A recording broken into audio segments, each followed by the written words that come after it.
কিন্তু আল্লাহ তাবারাক ওয়া তাআলা গ্যারান্টি দিয়ে বলছেন ইন্নাস সালাতা তানহা আনিল ফাহশাই ওয়াল মুনকার। নামাজ এমনই একটি ওষুধ, নামাজ এমনই একটি দাওয়া, যেই দাওয়াটা যদি মানুষ নিয়মিত পান করে তাহলে আমি গ্যারান্টি দিচ্ছি নিশ্চয়ই তাকে সেই নামাজ অশ্লীল ও কুমন্ত্রণা থেকে বিরত রাখবে। কখন আমাকে আপনাকে নামাজ কুমন্ত্রণা খারাপ কুকর্ম থেকে বিরত রাখবে?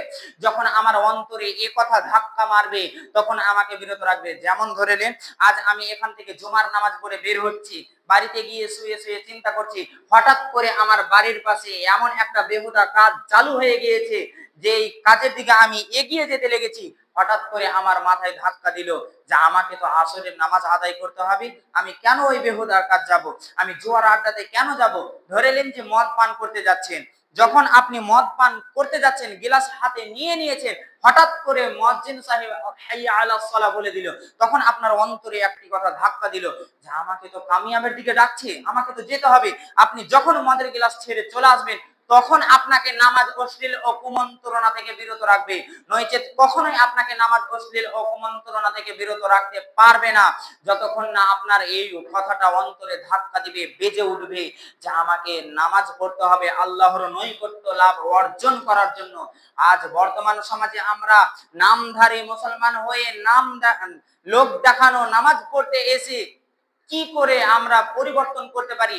যেমনটা ধরে নেন যে এই জুমার দিনে জুমার মসজিদে ভর্তি হয়ে গিয়েছে, মাশাআল্লাহ খুব সুন্দর। একটি উদাহরণ দিলে হয়তো বা ছোট মুখে বড় উদাহরণ দেওয়া হবে, কেউ মাইন্ডে নেবেন না।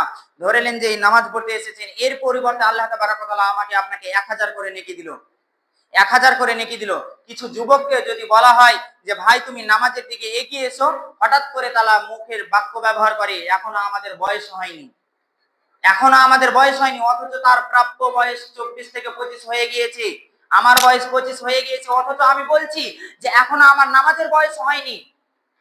10 বছর থেকে আল্লাহ তাবারাক ওয়া তাআলা নামাজ ফরজ করেছেন, জুমার নামাজ পড়তে এলেন বলে 1000 নেকি দিল। আপনি হিসাব করতে থাকবেন যে 7 দিনে যদি 35 ওয়াক্ত হয়, তাহলে 35 ওয়াক্তের বিনিময়ে যদি 1000 করে গুনাহ আমার মাথার উপরে বসায়, তাহলে কতটি আমার মাথার উপর গুনাহ জড়ো হচ্ছে, কতটি আমি পাপ নিয়ে ঘুরে বেড়াচ্ছি। আমার বয়স 25 হয়ে গিয়েছে, 10 বছর থেকে নামাজ ফরজ করেছি, আমি 15 বছরের পাপ যদি হিসাব করতে লাগি তাহলে হয়তোবা আমি পাপের হিসাব করতে পারবো না।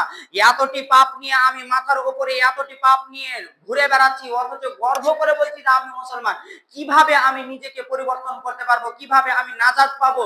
কিভাবে আমি পরিত্রাণ পাবো? কিভাবে আল্লাহর নৈকট্য লাভ অর্জন করতে পারবো? কখনোই এই চিন্তাধারা নিয়ে আল্লাহর নৈকট্য লাভ অর্জন করা যাবে না। কখনো এটা ভাবনা নিয়ে আল্লাহ তাবারাক ওয়া তাআলা নৈকট্য লাভ অর্জন করা যাবে না যে আমি নামাজ পড়তে যাচ্ছি লোক দেখানো, আমি নামাজ পড়তে যাচ্ছি মানুষকে দেখাবার জন্য। এই চিন্তাধারা নিয়ে কখনোই নামাজ আপনাকে অশ্লীল ও কুমন্ত্রণা থেকে বিরত রাখবে না। যখন আপনি আল্লাহ তাবারাক ওয়া তাআলাকে রাজি করার জন্য, আল্লাহ তাবারাক ওয়া তাআলার ভয়াবহতা সম্পর্কে জানার পর আপনি আল্লাহ তাবারাক ওয়া তাআলার দিকে আসবেন, তখন আল্লাহ তাবারাক ওয়া তাআলা আপনাকে গ্রহণ করে নেবে। কেননা এ কথা হাদিসের মধ্যে বলেছে যে যখন তুমি নামাজের দিকে চলে আসবে তখন তুমি হয়তোবা মনে করো যে আমি আল্লাহকে দেখছি, নচেত আল্লাহ আমাকে দেখছেন। এ কথা যখন আপনি চিন্তাধারা নিয়ে নামাজের দিকে এগিয়ে আসবে তখন নামাজের মিঠাসটা আপনি পাবেন, নয়তো কখনোই নামাজের মিঠাস পাবে না। আর যতক্ষণ না আমি নামাজের মিঠাস পাবো না ততক্ষণ না আমি মুমিন হতে পারবো না। আর যতক্ষণ না আমি মুমিন হতে পারবো না ততক্ষণ না পূর্ণাঙ্গ মুসলমান হতে পারবো না। আর যতক্ষণ না আমি পূর্ণাঙ্গ মুসলমান হতে পারবো না ততক্ষণ না আমার জন্য সেই দুঃখময় জায়গা জাহান্নাম অর্থাৎ ফাঁদ পেতে রয়েছে, আমরা সেই ফাঁদের দিকে এগিয়ে যাব। তাই পরিশেষে আল্লাহ তাবারাক ওয়া তাআলার কাছে এই আশা রেখে আমি আমার বক্তব্য শেষ করি। আল্লাহ, আমরা এখনো যারা পূর্ণাঙ্গ মুসলমান হতে পারিনি, আমি সহ প্রত্যেকটি মুসল্লিকে তুমি পূর্ণাঙ্গ মুসলিম হওয়ার তৌফিক দান করো। আল্লাহ, আমরা এখনো যারা তোমার ইবাদত সম্পর্কে বুঝতে পারিনি, নিজের লক্ষ্য উদ্দেশ্যকে বুঝতে পারিনি, আমি সহ প্রত্যেকটি মুসল্লিকে তুমি তোমার ইবাদত এবং আমাদের লক্ষ্য, আমাদেরকে সৃষ্টি করার লক্ষ্য উদ্দেশ্য যাতে বুঝতে পারি সেই তৌফিক তুমি দান করো। আল্লাহ, আমরা জাহান্নাম সম্পর্কে যেই শ্রবণ করলাম, জাহান্নামের ভয়াবহতা যেই সম্পর্কে জানলাম, আল্লাহ আমি সহ প্রত্যেকটি মুসল্লিকে তুমি জাহান্নাম থেকে পরিত্রাণ দেওয়ার তৌফিক দান করো। আমিন।